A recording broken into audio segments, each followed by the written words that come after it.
A casa respira. É isso que sempre pensei. Não é um lugar estático, de concreto e tinta. É um organismo vivo, com pulmões de poeira e corredores como veias, bombeando segredos antigos em vez de sangue. E hoje, o coração dessa casa batia no escritório fechado da minha mãe. Um som baixo, grave, um murmúrio que não era parte da sinfonia usual da tarde. Era uma dissonância, uma falha. Foi isso que me puxou pela porta entreaberta, um peixe fisgado por um fio invisível de curiosidade mórbida. O computador dela estava ligado, a tela dividida ao meio. De um lado, o rosto sério de um homem de óculos e barba grisalha, ouvindo com uma intensidade clínica que gelou o ar. Do outro lado, o rosto da minha mãe. Mas não a mãe que eu conhecia. Esta aqui estava desfeita. Os olhos, normalmente tão plácidos e controlados, estavam vermelhos, nadando em um mar de lágrimas contidas. A voz dela, usually um instrumento de suave autoridade, saía em frases quebradas, um sussurro áspero que parecia rasgar sua própria garganta para existir. Eu devia ter saído. Devia ter fechado a porta e atribuído tudo ao vento, a um pesadelo passageiro. Mas meus pés enraizaram-se no assoalho. Minha mão traidora fechou a maçaneta por dentro, silenciosamente, tornando-me cúmplice do que estava por vir. Eu me tornei uma sombra, um voyeur do inconsciente alheio, um psicanalista acidental de uma sessão que não era minha. Ela falava de luto, do luto do meu irmão Lucas. E então, as palavras saíram, tão baixas que eu quase as perdi, mas tão pesadas que ecoaram no meu crânio como um grito em uma catedral vazia. Doutor, eu não sei mais como viver com isso. Eu roubei o luto do meu próprio filho. O mundo desabou em câmera lenta. Roubei o luto. O que significava isso? Como se rouba uma dor? Uma ausência? Eu olhei para a tela, para o rosto daquela mulher estranha que me pariu, e senti o chão da minha história familiar se abrindo sob os meus pés. Quem era ela? Quem éramos nós, se a arquiteta da nossa normalidade era uma farsa? A terapia continuou, um rio sujo de confissões começando a transbordar, e eu, paralisado, fui arrastado pela correnteza. Eu não era mais apenas um filho. Era um confidente involuntário, a testemunha de um crime íntimo cometido contra a memória do meu irmão. E o pior de tudo, uma parte minúscula e podre de mim, uma semente plantada por Freud e regada pelo choque, queria ouvir mais. Precisava ouvir mais. A cena era de uma intimidade violenta. A luz do monitor iluminava o rosto da minha mãe de baixo para cima, esculpindo sombras sob seus olhos e maçãs do rosto, transformando-a em uma máscara de tragédia grega. Ela segurava uma caneta como se fosse uma âncora, os nós dos seus dedos brancos de tanto pressionar. O terapeuta, em seu quadrado digital, era um farol de impassibilidade. Fale mais sobre esse roubo, Clara. Seu nome na voz dele soou como um diagnóstico. Ela engoliu seco, o som amplificado pelo microfone de lapela. Todo mundo chorou, meu marido, os amigos, até você, Miguel. Ela disse meu nome. Eu senti um calafrio percorrer minha espinha.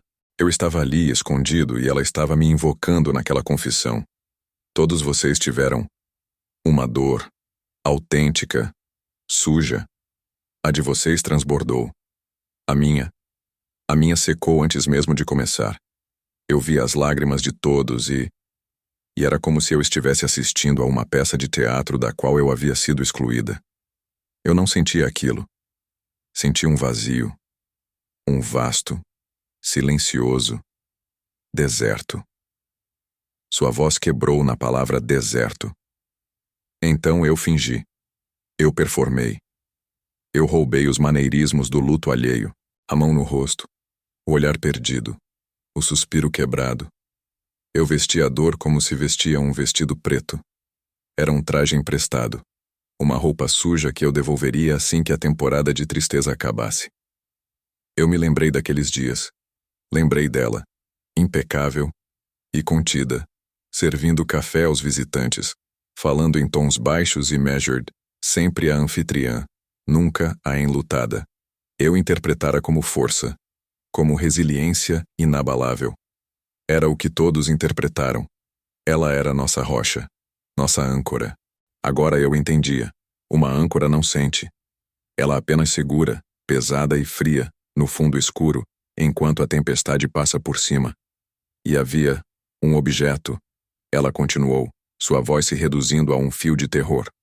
No caixão, o pequeno crucifixo de madeira que a avó dele deu no seu batismo estava entre as mãos do Lucas. Meu estômago se contraiu.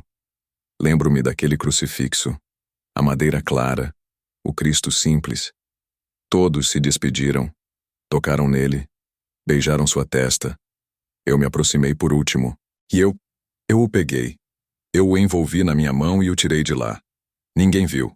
Era meu agora. Meu troféu. Minha prova. Ela abriu a gaveta da mesa à sua frente e, com uma reverência doentia, tirou o objeto. Era ele. O mesmo.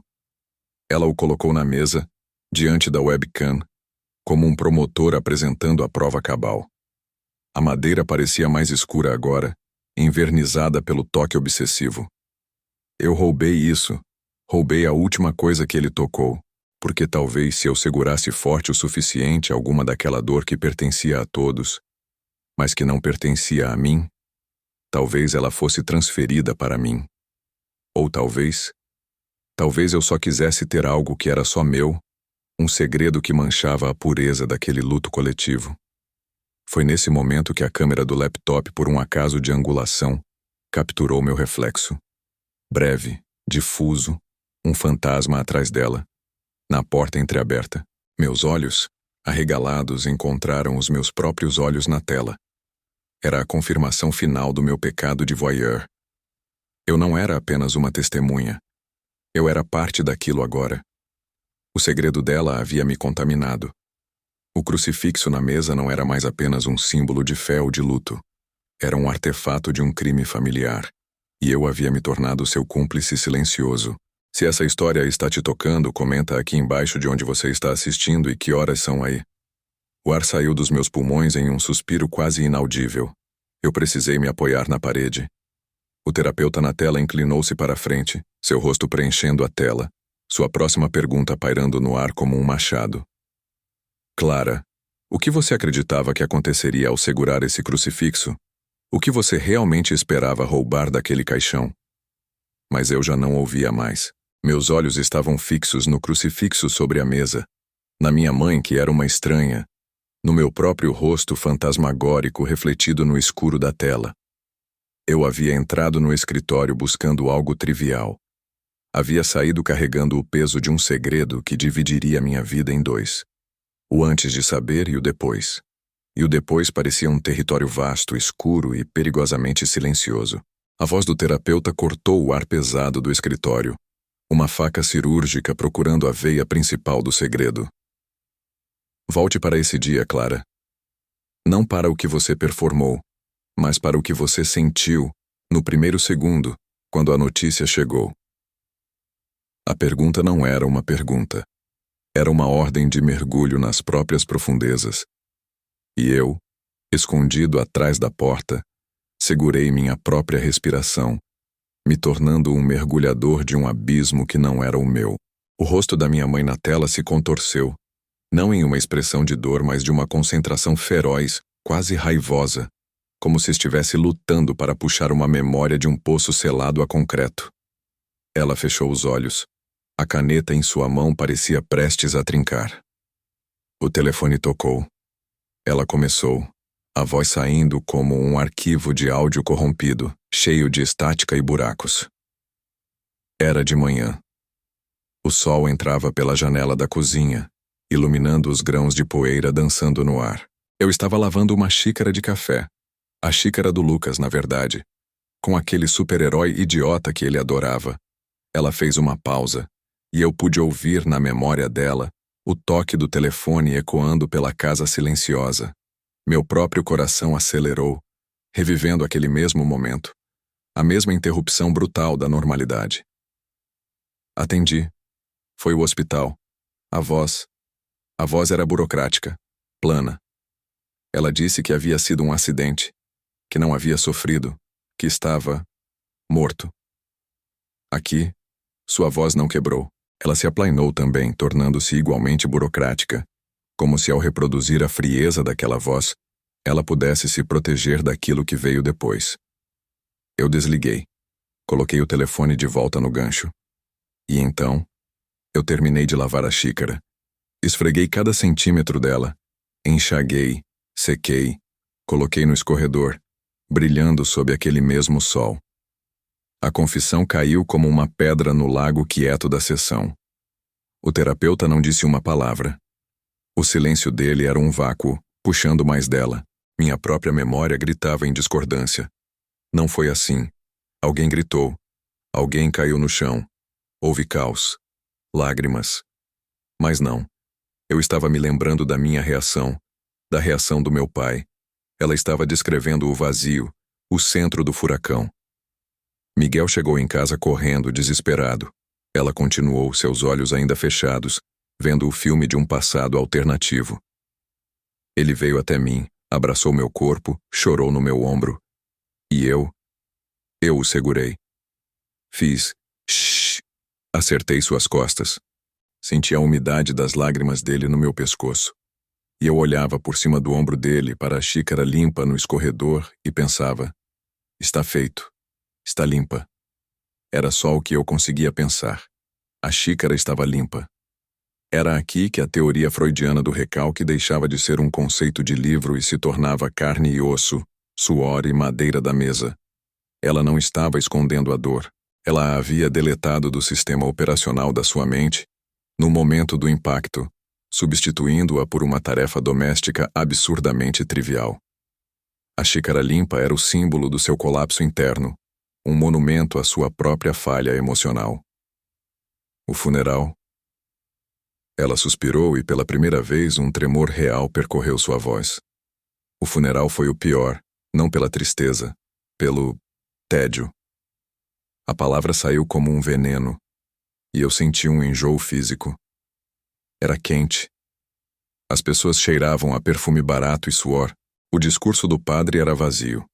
As flores murchavam.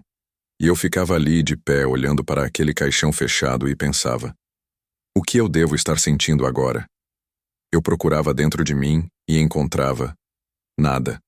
Um grande, silencioso nada. E então, eu via o rosto de vocês. A dor de vocês. Era tão vívida, tão real. E eu comecei a copiar. Ela abriu os olhos e olhou diretamente para a câmera. E por um instante de puro terror, eu jurei que ela estava me vendo. Via seu pai levar a mão aos olhos e 1 minuto depois eu fazia o mesmo. Via você, Miguel, morder o lábio até sangrar, e eu pressionava os meus até doer. Via uma tia soluçar, e eu engasgava um pouco. Eu era um papagaio, um espelho distorcido. Eu estava com inveja. Uma inveja doentia, amarga e negra da dor de vocês, porque a dor de vocês provava que vocês o amavam. A minha falta de dor. O que isso provava sobre mim? A pergunta pairou no ar, não direcionada ao terapeuta, mas a ela mesma, e a mim, o espectador fantasma. Ela não estava apenas confessando uma ausência, ela estava confessando uma inveja profana. Ela invejava a nossa autenticidade na tristeza. Invejava a nossa capacidade de amar de uma forma que ela, aparentemente, não conseguia. A figura da mãe, a protetora, a cuidadora, desmoronava ali, substituída pela imagem de uma mulher vazia, uma atriz faminta roubando migalhas de emoção alheia para tentar preencher seu próprio vazio. E no centro daquela memória confessada, o crucifixo de madeira repousava sobre a mesa, iluminado pela luz fria do monitor. Já não era um símbolo religioso. Era a âncora material da sua performance, a prova tangível do seu roubo. Ela não roubou apenas um objeto. Ela roubou um símbolo de um sentimento que ela acreditava ser incapaz de gerar por conta própria. E ao fazer isso, manchou a memória do meu irmão e a nossa própria dor, transformando-a em um recurso do qual ela precisava se apropriar. A morte do Lucas não era mais apenas uma tragédia. Era o palco onde a patologia da minha mãe foi encenada para um público que que nem sequer sabia que estava assistindo a uma peça. O terapeuta permitiu que o silêncio após a palavra inveja se estendesse até o limite do suportável. Ele não a absolvia, não a condenava. Apenas criava um vácuo, e a natureza humana, especialmente uma natureza confessional como a dela naquele momento, abomina o vácuo. Ele se inclinou para a frente, seus óculos refletindo a imagem pixelada do sofrimento da minha mãe. E o crucifixo, Clara? Descreva o momento em que você o tomou. Não a justificativa, a mecânica, a sensação. Foi como se ele tivesse girado a chave certa em uma fechadura enferrujada. Seus olhos, que até então vagavam pelo vazio do passado, baixaram-se para o objeto sobre a mesa. Seus dedos trêmulos se esticaram e o envolveram, não com reverência, mas com uma posse furtiva e intensa, como se estivesse pegando um artefato radioativo que queimava e acalmava ao mesmo tempo. A fila havia acabado. Ela sussurrou, sua voz agora íntima, quase conspiratória, como se confessasse não para o terapeuta, mas para o próprio pedaço de madeira. Todos haviam se afastado. Seus primos, seus avós. Miguel, você estava abraçado ao seu pai, com o rosto enterrado no casaco dele. O coveiro já dava sinais de impaciência, olhando para o relógio discretamente. Foi meu momento. O último a se despedir. A mãe.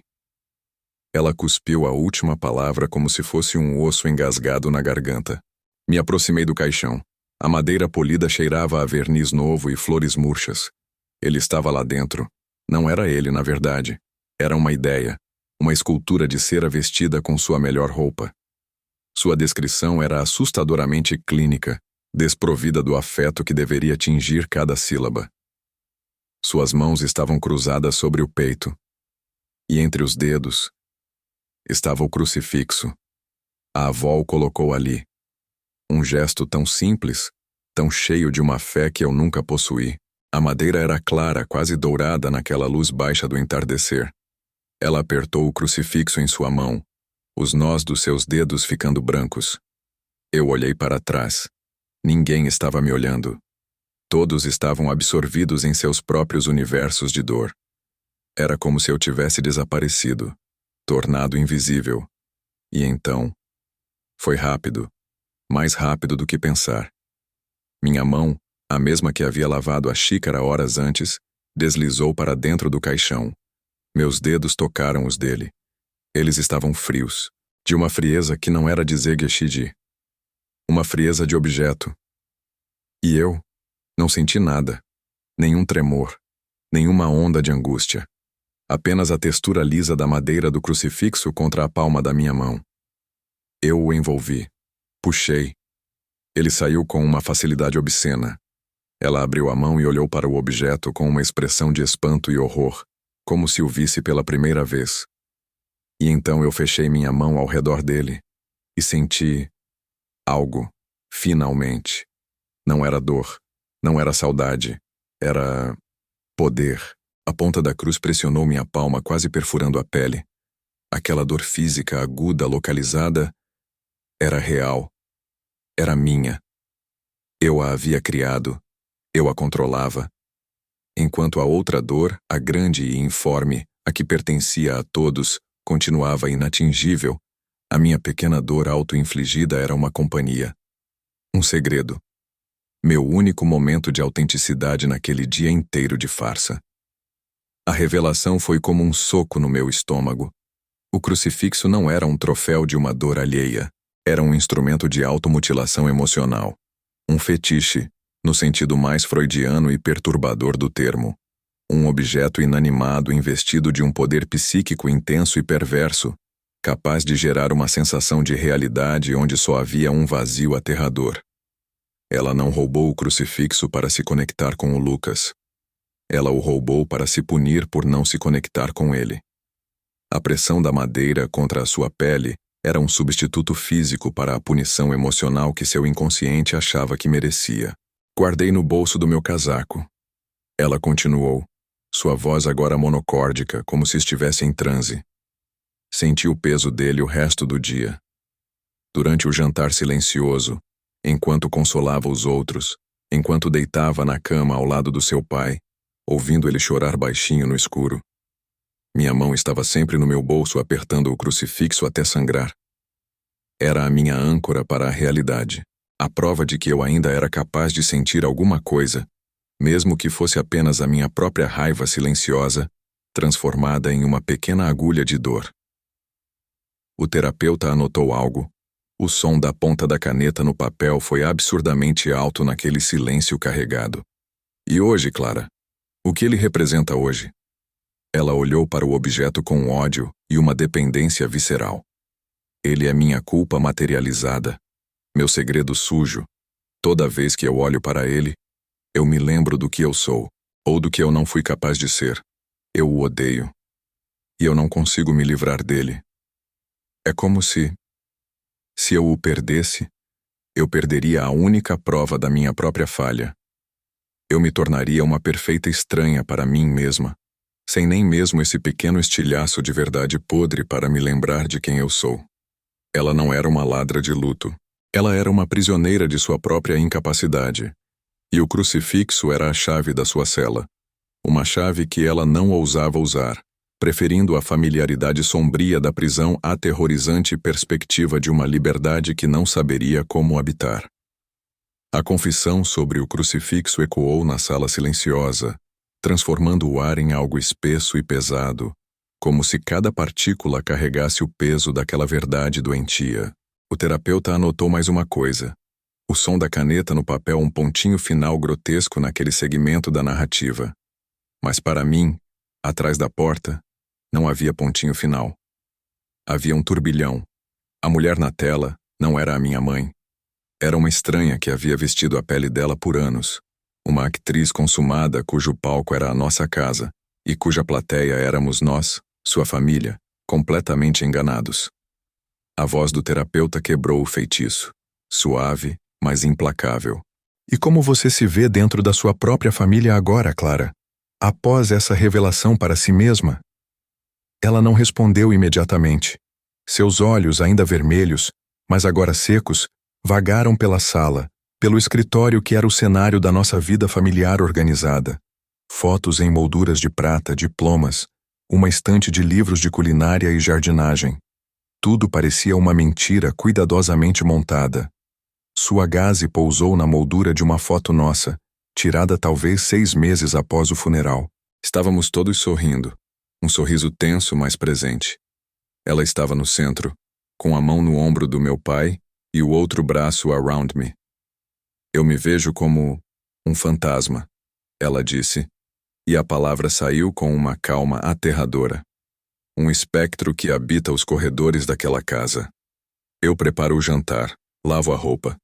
Pergunto sobre o seu dia, Miguel. Converso com seu pai sobre as contas, mas é como se eu estivesse sempre do lado de fora, com o nariz pressionado contra o vidro de uma janela, assistindo a vida de outra família acontecer. Cada palavra era um martelo demolindo os alicerces da minha memória. Aquele jantar após o funeral, onde ela me serviu uma sobremesa que eu nem queria, com um sorriso triste mas reconfortante, não era um gesto de amor. Era o gesto de uma cuidadora, de uma governanta emocional, não de uma mãe. A mão no meu ombro quando eu chorava à noite? Não era um consolo compartilhado. Era um movimento ensaiado, um fazer o que deve ser feito. Eu observo vocês dois. Ela continuou, sua voz tomando um tom de análise clínica, como se dissecasse espécimes raros. Seu pai, ele carrega a dor dele como um casaco velho e confortável. Ele a veste, sente seu peso, mas aprendeu a viver com ela. E você, Miguel? Ela fez uma pausa, e eu senti cada músculo do meu corpo contrair. Você carrega a sua como uma espada. Você está sempre pronto para a luta, sempre alerta, como se a dor pudesse te atacar de novo a qualquer momento. E eu observo, estudo, tomo notas mentais. Ah, então é assim que um pai enlutado se comporta. É assim que um irmão sofre. E então, quando é minha vez de interagir, eu imito. Como um pássaro que aprende a repetir palavras humanas sem entender seu significado. Era a mais pura, crua e perturbadora aplicação do complexo de espelho de Lacan, que eu lembrava vagamente das aulas de filosofia. Ela não tinha uma identidade própria de enlutada. Então, ela a roubava de nós, seus outros, refletindo de volta uma imagem que ela acreditava que nós esperávamos ver. Nós éramos os espelhos quebrados nos quais ela se olhava para tentar se constituir como pessoa. A nossa dor era a matéria-prima da performance dela. E o crucifixo, meus olhos foram irresistivelmente atraídos para o objeto sobre a mesa. Ele não era mais apenas um fetiche para ela. Tornara-se um objeto de obsessão para mim. A prova física de que tudo aquilo era real.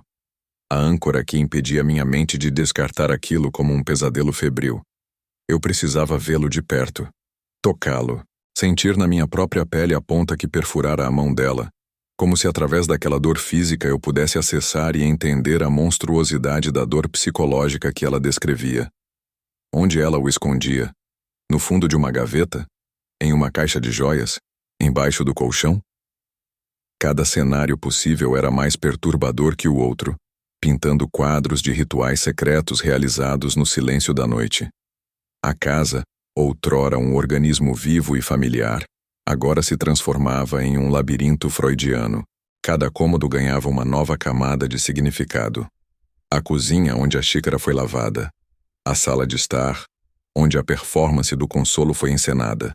O corredor, onde o fantasma espectador observava a família dos vivos. E o quarto do Lucas, sempre com a porta fechada. Um santuário intocável que agora me parecia menos um memorial e mais um monumento à culpa não resolvida dela. Ela não evitava o quarto por dor, mas por ser o local que mais claramente refletia sua falha. O crucifixo roubado era a chave para decifrar esse novo mapa sombrio. Encontrá-lo seria confirmar minha nova e horrível realidade. Significaria que eu não era mais um filho, mas um investigador da própria mãe. O terapeuta não se moveu. Tornara-se uma estátua de compreensão silenciosa, um receptáculo perfeito para o veneno que ela precisava expelir. O silêncio que se seguiu à declaração dela sobre ser um fantasma era diferente dos anteriores. Não era vazio. Estava grávido de algo mais pesado, mais primordial. Era o silêncio que precede o terremoto, a calmaria no olho do furacão, onde a verdade mais nuclear se esconde. Ele sabia. Eu sabia. Ela sabia. A confissão sobre o roubo, sobre a inveja, sobre a performance, eram apenas os sintomas. A doença real ainda estava por ser nomeada. Clara, a voz do terapeuta foi suave, mas com a firmeza de um cirurgião que localizou o tumor. Você disse que roubou o luto porque ele não veio, que performou porque o sentimento autêntico estava ausente. Vamos cavar mais fundo. O que havia no lugar da dor? No primeiro instante antes do vazio, antes da xícara limpa, o que havia? A pergunta foi um golpe de picareta nas fundações do seu recalque. Ela encolheu-se na cadeira, como se fisicamente tentasse proteger-se. Seus olhos se encheram de um pânico raw animal. Ela sacudiu a cabeça, negando não a ele, mas a si mesma. Não. Ela sussurrou quase ofegante. Não posso. Você pode. Ele insistiu, sua voz imutável. É só uma memória. Ela não pode machucá-lo agora. Diga a palavra. Nomeie o que estava lá. Ela começou a tremer incontrolavelmente. As lágrimas que vinham antes eram teatrais, performáticas. Estas que agora inundavam seu rosto eram silenciosas, profundas e aterrorizadas.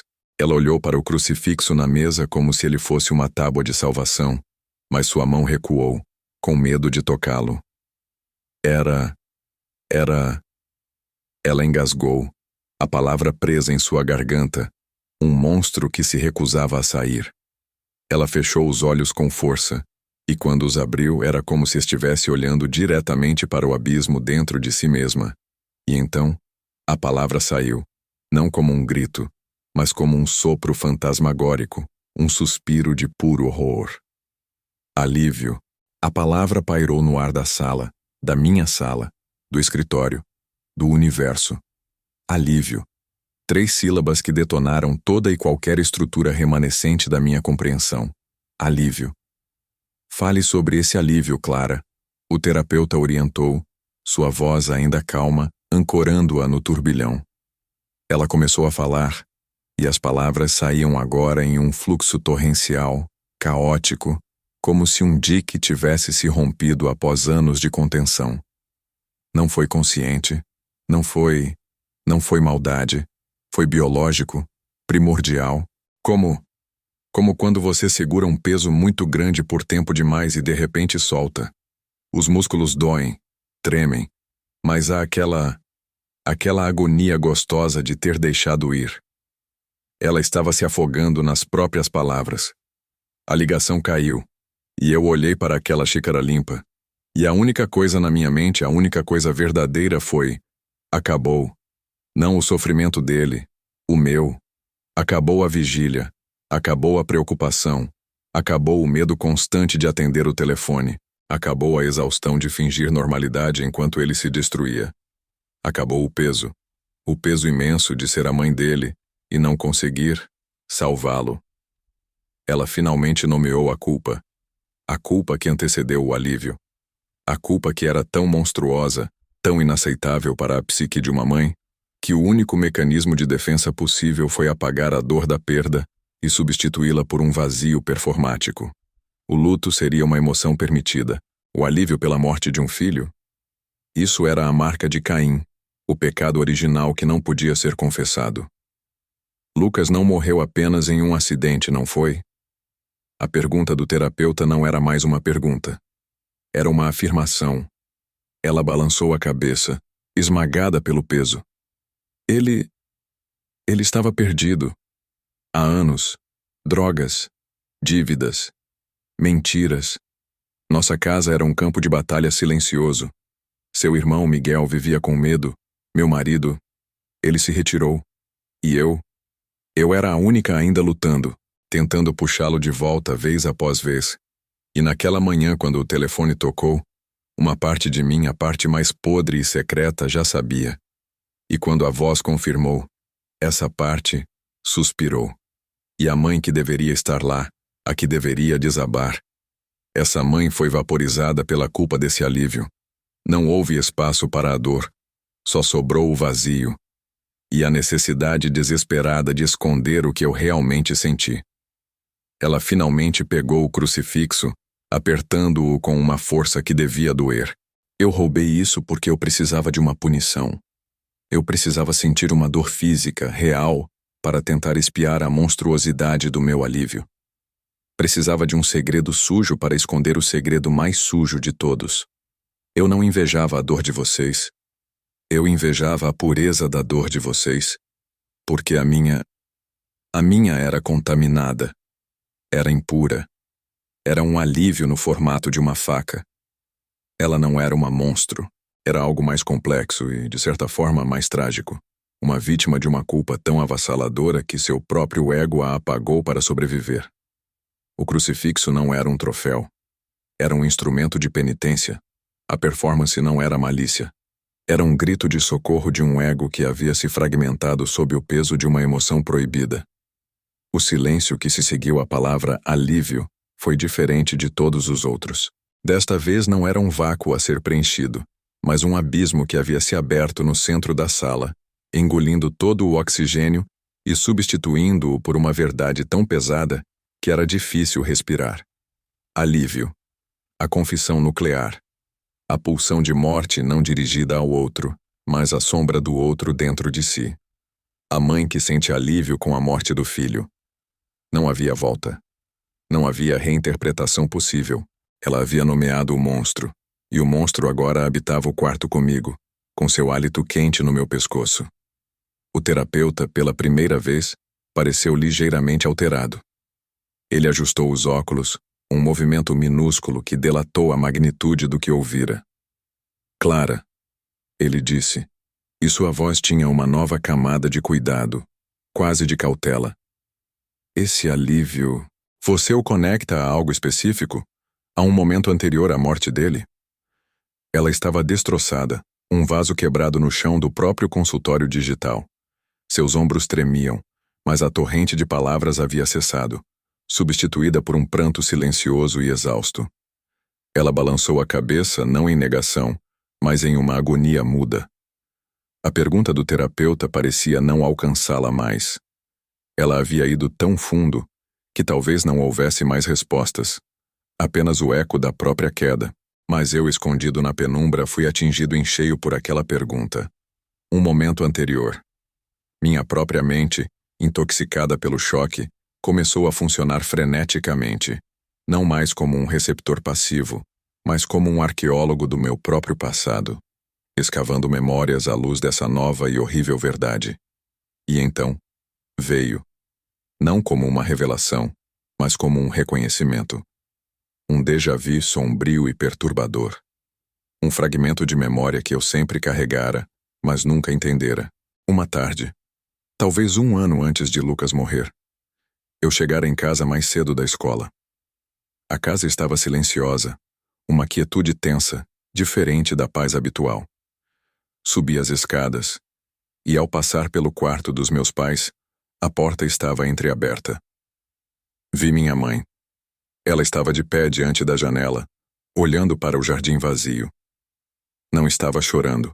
Não estava tensa. Estava imóvel. E na sua mão, ela segurava algo.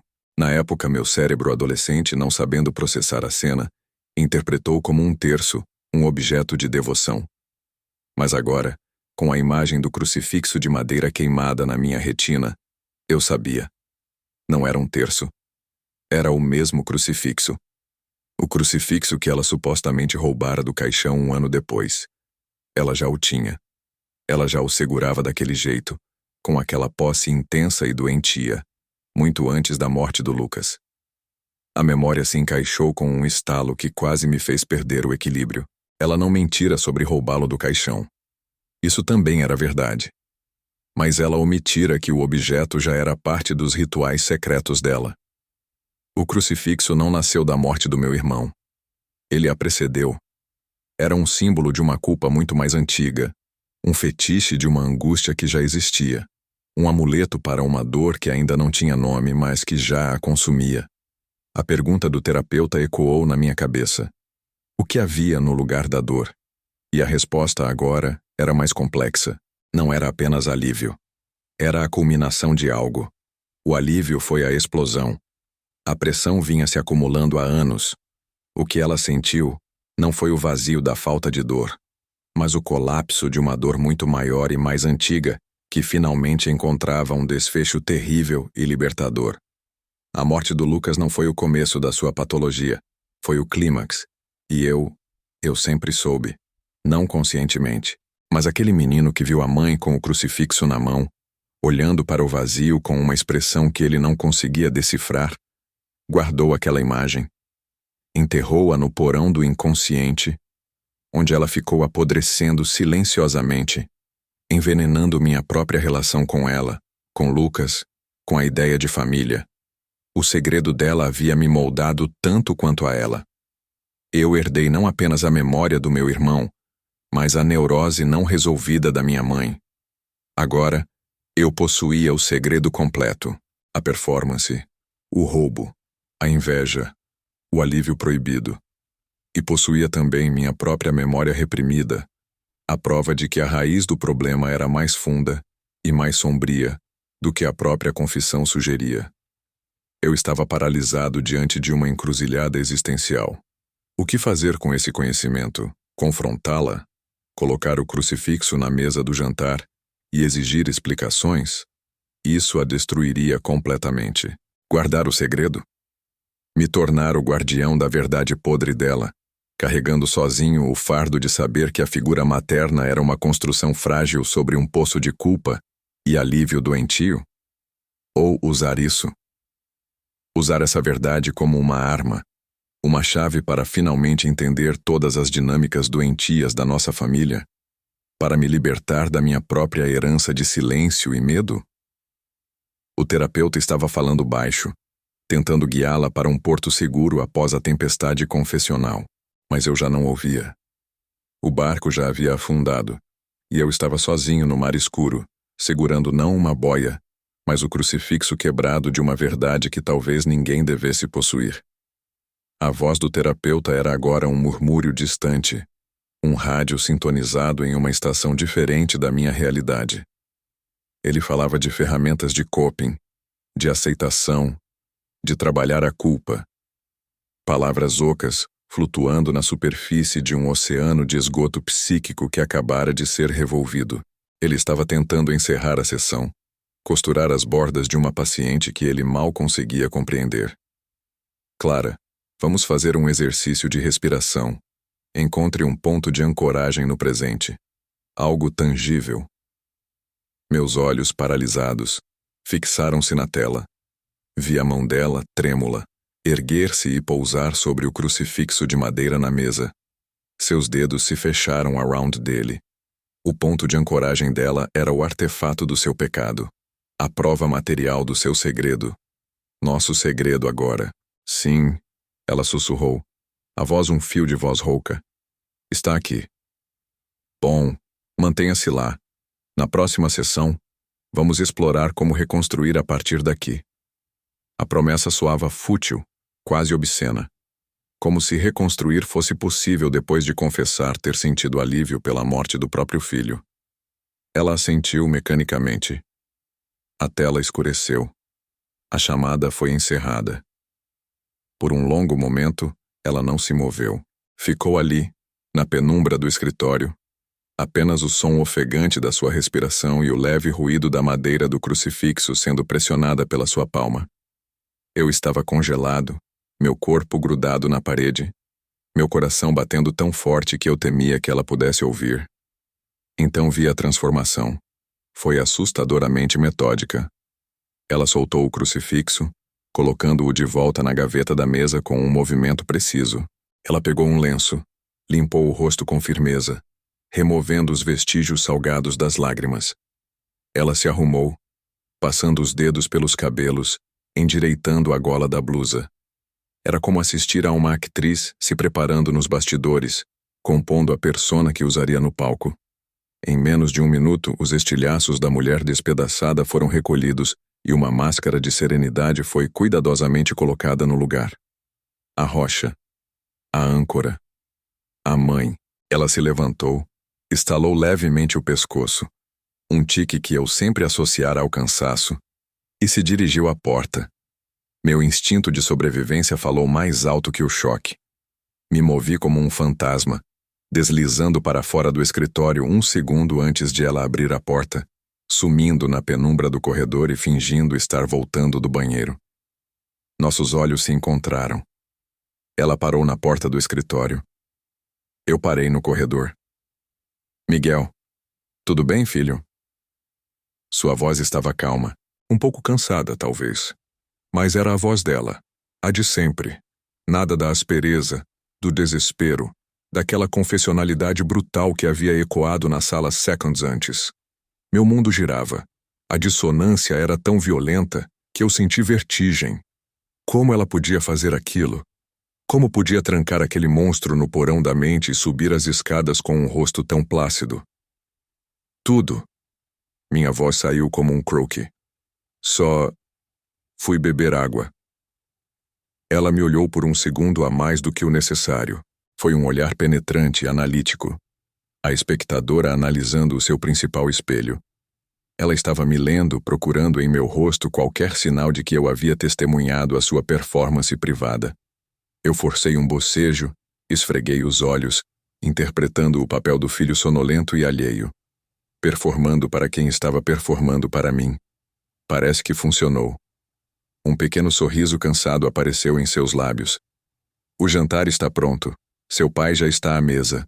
Ela passou por mim, seu perfume familiar, lavanda e algo amadeirado, invadindo minhas narinas. Era o cheiro da minha mãe, o mesmo cheiro que havia preenchido o ar enquanto ela confessava a inveja da nossa dor.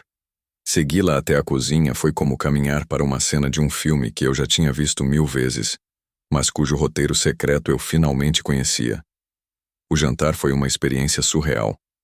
Cada gesto dela era uma camada de significado. Quando ela passou a salada para o meu pai, eu vi a mulher que performava a esposa atenciosa. Quando ela me perguntou sobre a faculdade, ouvi a espectadora coletando dados para sua próxima imitação. Quando ela riu de uma piada boba do meu pai, identifiquei a atriz executando o script da anormalidade familiar. E eu, sentado à mesa com o gosto de cinzas na boca, comia minha comida e me via performando também. Performando o filho, performando o enlutado, performando o homem que não sabia que sua mãe era uma fantasma habitando o corpo de uma estranha. O crucifixo estava em uma gaveta a 10 metros de distância, mas sua sombra se estendia sobre a mesa, entre o saleiro e o pão, um terceiro convidado invisível para o jantar. A cada garfada, eu sentia o segredo queimando dentro de mim, um ácido corroendo minha sanidade. Eu olhava para o vazio nos olhos dela, um vazio que eu agora sabia ser real, e não força, e via o reflexo do Lucas, não o Lucas vivo, mas o Lucas como um símbolo, um fantasma que não assombrava a casa, mas que era o cimento que mantinha unida a farsa familiar. Sua morte não nos separou. Ela nos prendeu juntos em uma teia de silêncios, performances e segredos não ditos. E eu, o detentor da verdade, era agora o fio mais apertado dessa teia, sufocando em silêncio a mesa de jantar da minha família despedaçada. A última garfada de comida tinha o sabor de terra. O silêncio à mesa de jantar era espesso, pesado, mas apenas para mim. Para o meu pai, era a calma habitual de uma refeição tranquila. Para a minha mãe, era o silêncio satisfeito de uma performance bem executada. Para mim, era o ruído ensurdecedor do segredo que carregava, um zumbido de alta frequência que ameaçava rachar o meu crânio. Ela se levantou para levar os pratos à pia, e o movimento foi tão fluido, tão normal, que foi a gota d'água. Eu precisei fugir dali. Murmurei algo sobre dor de cabeça e estudo, e escapei para o meu quarto, fechando a porta atrás de mim como se estivesse trancando um invasor do lado de fora. Mas o invasor estava dentro de mim. O quarto escuro me acolheu. Respirei fundo, tentando encontrar um centro que não existia mais. Minhas mãos tremiam. A imagem do crucifixo na gaveta dela queimava na minha mente. A prova. O artefato maldito que tornava tudo real. Eu precisava vê-lo. Precisava tocá-lo.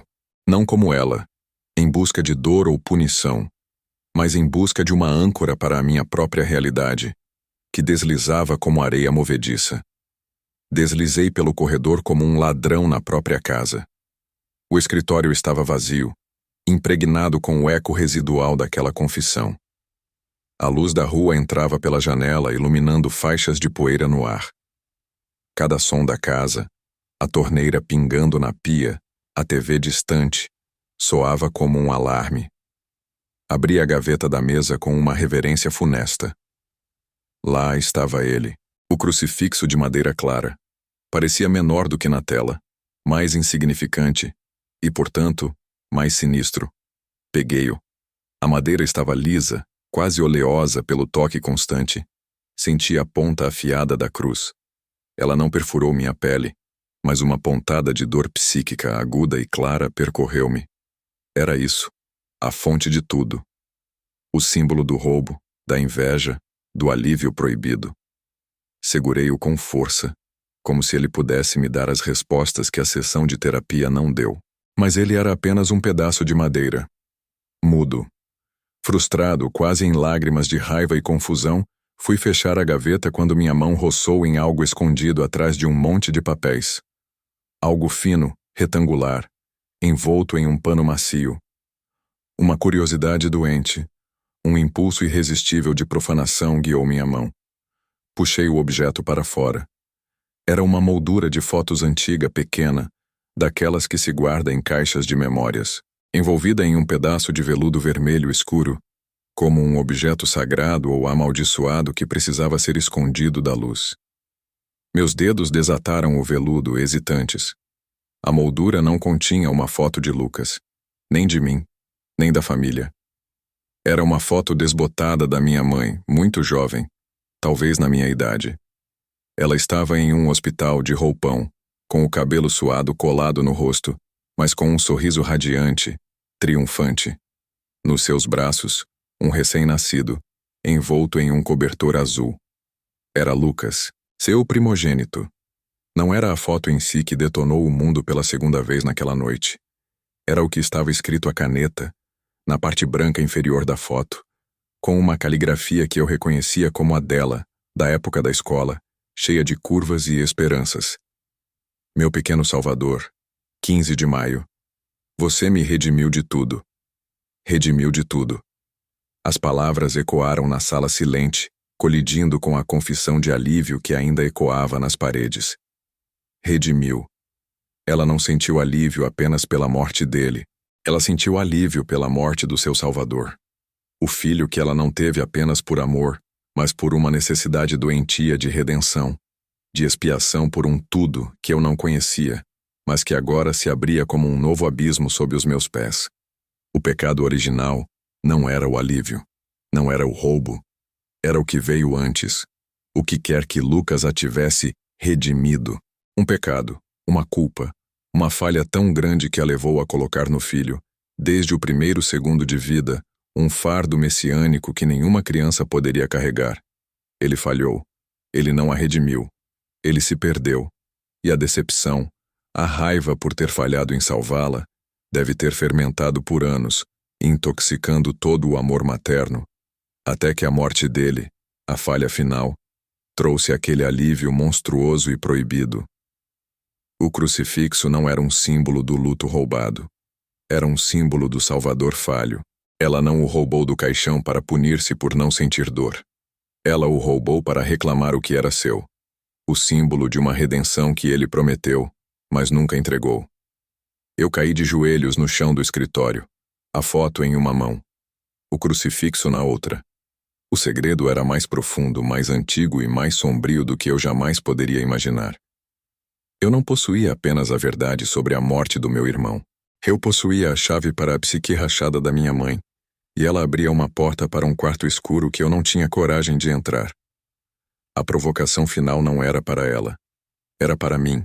O que você faz quando descobre que o maior tabu não é o que foi feito, mas o porquê?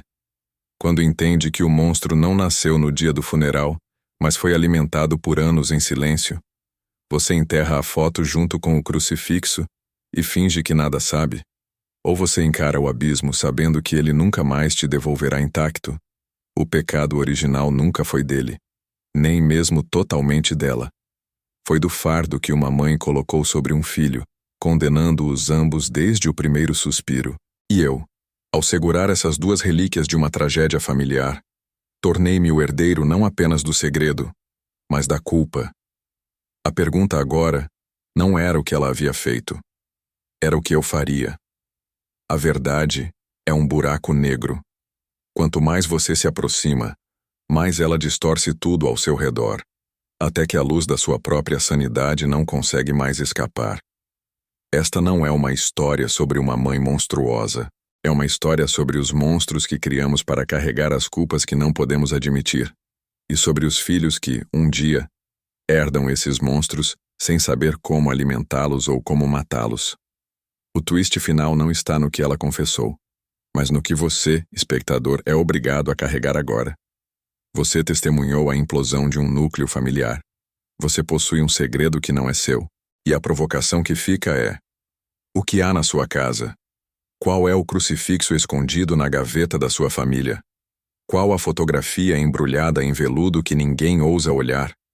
Esta história é o seu espelho.